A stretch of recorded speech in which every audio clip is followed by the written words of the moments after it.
Sesaat lagi kita akan menyimak materi pembelajaran pendidikan agama Islam. Assalamualaikum warahmatullahi wabarakatuh. Alhamdulillahirabbil alamin.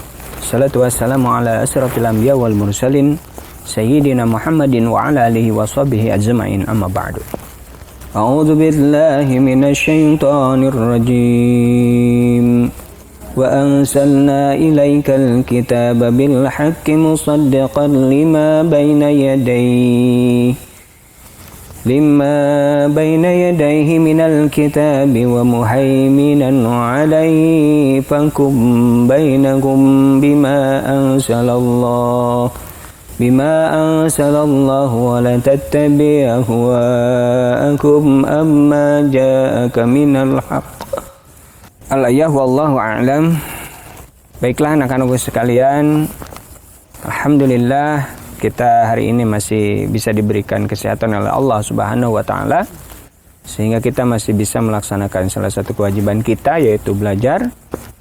Dan alhamdulillah juga kita diberikan kesehatan oleh Allah Subhanahu wa taala sehingga masih bisa melaksanakan pembelajaran ini walaupun dengan situasi dan kondisi yang masih sama dengan yang kemarin-kemarin. Kita masih bisa bertatap muka melalui media, tetapi diharapkan tidak mengurangi semangat kita belajar untuk menambah wawasan dalam rangka thalabul ilmi. Anak-anakku sekalian, pertemuan kita hari ini akan membahas tentang iman kepada kitab-kitab Allah. Berbicara iman kepada kitab-kitab Allah berarti kita berada di lingkungan materi tentang tauhid. Tauhid itu membicarakan tentang hati kita, ya.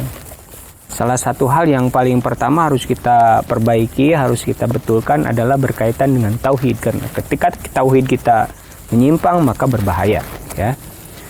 Jadi yang pertama iman kepada Allah, iman kepada kitab-kitab Allah, ya. Sekarang kita malaikat Allah, kemudian kita sekarang iman kepada kitab-kitab Allah. Anak-anak sekalian, dalam pokok bahasan kitab-kitab iman kepada kitab-kitab Allah ini yang akan kita pelajari atau yang wajib harus kalian pelajari, yang pertama berkaitan dengan makna iman kepada kitab-kitab Allah. Yang kedua berkaitan dengan dalil Al-Quran yang menceritakan tentang kitab-kitab Allah, ya. Kemudian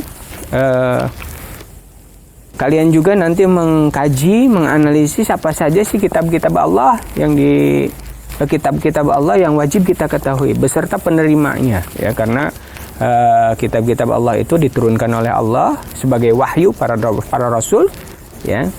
Lalu siapa yang menerimanya? Ya. Baik, anak-anakku sekalian, berbicara kitab-kitab Allah, ya. Kalau berbicara kitab berarti kitab itu adalah bacaan, ya. Kalau kita bicara kitab itu adalah bacaan, sesuatu yang harus dibaca, buku lah, ya. Kalau buku itu dalam bahasa Indonesia, ya. Jadi kalau kita misalkan beriman kepada kitab-kitab Allah, maka yang pertama kita harus meyakininya. Setelah kita meyakininya, maka kita harus mempelajarinya. Salah satu cara mempelajarinya diantaranya yang pertama harus membacanya, ya. Jadi mempelajari, membacanya, membaca untuk mengetahui bacaannya, membaca untuk mengetahui isi kandungannya. Nah, itu adalah kewajiban kita.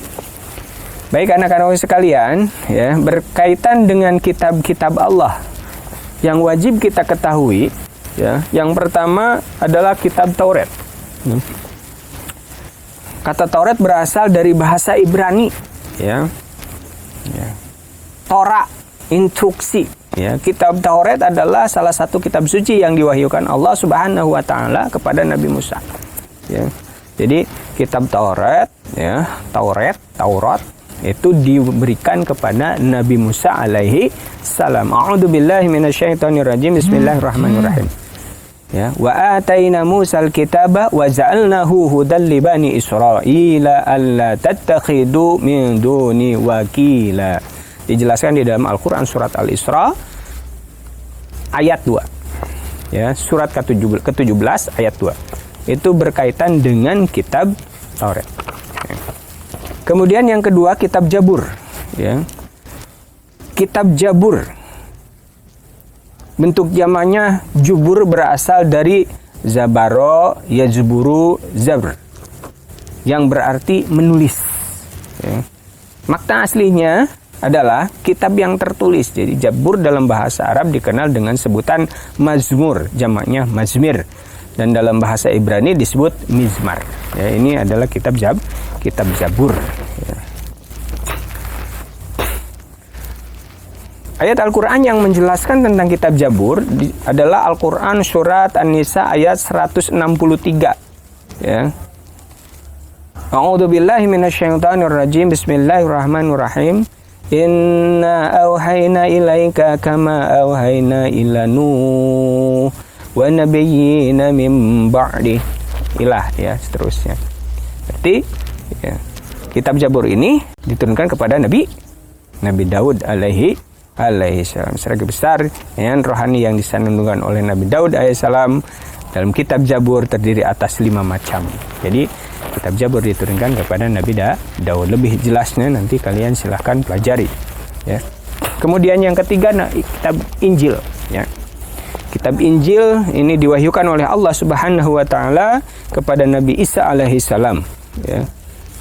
Penjelasannya dijelaskan di dalam Al-Quran surat Al-Hadid ayat 27. A'udzu billahi minasyaitonir rajim.